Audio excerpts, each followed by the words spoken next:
Wesh la famille, aujourd'hui on s'intéresse à Pythagore parce que c'est plus qu'un théorème que t'as appris ton prof de maths. Merci au scribe et bienvenue dans ce deuxième numéro des Papyrus. Pythagore est né à Samos en Grèce en -570 et il s'intéresse aux sciences, particulièrement aux mathématiques. Il s'enfuit de Samos où le tyran Polycrate règne et part s'installer à Crotone en Italie. Il fonde là-bas une communauté religieuse avec des règles diététiques strictes et d'autres formes d'autodiscipline. Il n'a rien laissé d'écrit et on connaît ses enseignements seulement grâce à ses élèves, dont beaucoup de femmes.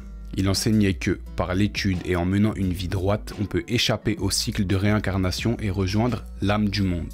Il démontra évidemment en maths le théorème qui porte son nom. En acoustique, il établit les rapports auxquels obéissent les intervalles dans l'échelle des sons. On se rend compte alors qu'il était polymathématicien. Ses connaissances et sa curiosité s'étayaient sur de nombreux sujets.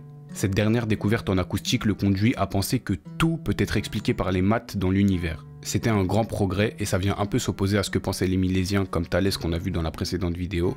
Pour eux, il n'y a pas d'élément premier, mais il y a les mathématiques. Pythagore ouvre la voie de la science et va influencer les prochains savants. On pense notamment à Platon et Galilée. Les disciples de Pythagore iront alors plus loin, les maths sont le matériau de l'univers.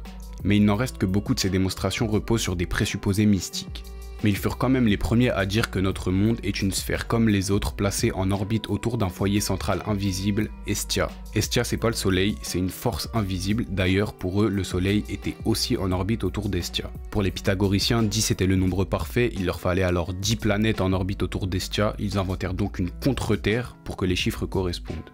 Pour conclure, on peut dire que les pythagoriciens ont apporté des pensées décisives contribuant à la fondation de la science moderne, mais également un obscur charabia d'où naîtront plus tard les pseudosciences telles que la numérologie. La famille, comme pour chaque épisode de Papyrus, je vous laisse plein de sources dans la description sur les sujets que j'aborde. Si merci d'avoir regardé celle-ci, on s'attrape la semaine prochaine pour une nouvelle vidéo. Peace la famille.